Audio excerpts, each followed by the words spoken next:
speaking to some of the officers on scene, they described him as a monster. This was a big dog. A deadly dog attack takes the life of a 4-year-old Houma girl, and now family, friends, and neighbors are left to wonder how and why this could happen. Police say the attack happened last night at the apartment complex where the little girl and her mother were staying. Reporter Andy Cunningham is live at 5 in Houma with tonight's big local story. Andy?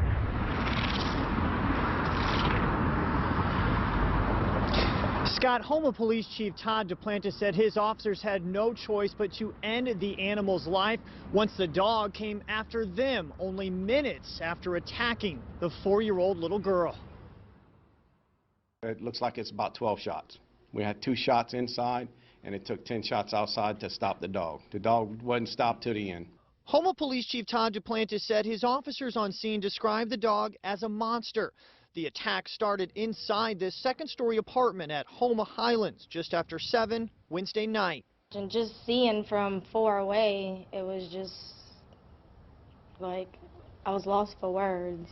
Neighbors said they could hear the screams of 4-year-old Mia Dayron as police say her family's 2-year-old pit bull, Nico, attacked her for reasons still unknown as she watched TV, then attacked her mother, identified as Megan Touche, before she was able to pull the child away from the dog and barricade herself and her daughter inside a bedroom. Next thing we knew, we seen the fire truck, firemen running up, and the mother just kicking the screen through and handing them the child, and you could hear the dogs, and if you would have been there, it was horrible. Mia was transported to Terrebonne General, where she died of her injuries. It won't bring back the child. It was a horrible thing that happened, but it could have been prevented.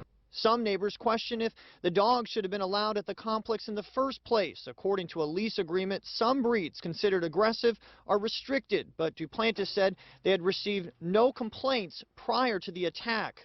There have been no signs of any abuse from the deceased dog, no signs of any dog fighting or anything coming from the residents, the owner, or the dog.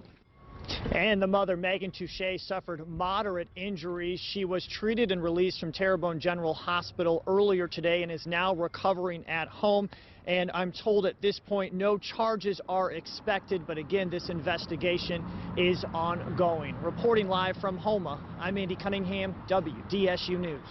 Andy, thanks. And due to what was described as a horrific scene, the Houma Police Department said it is making counseling available to officers struggling with what they saw. And new for you at 5, what should you do in the event that you're about to be attacked by a dog? Nicholas Sherlock, a certified canine trainer, says there's one common mistake people make when they are being attacked. Thing you don't want to do if you run from a wild animal, it will chase you. And plus, your back is now turned, so you have no defense mechanism whatsoever. One of the things you want to try to do, you want to try to get away from the dog as safely and quickly as possible if you feel like you are being attacked or you're going to be attacked. Try to get into a room, shut the door, lock it, try to barricade it, put something between you and the animal. Sherlock says signs such as growling, flashing of the teeth, muscle tension, a stiff tail, and an overall change in demeanor are all signs of a dog that may be on the verge of an attack.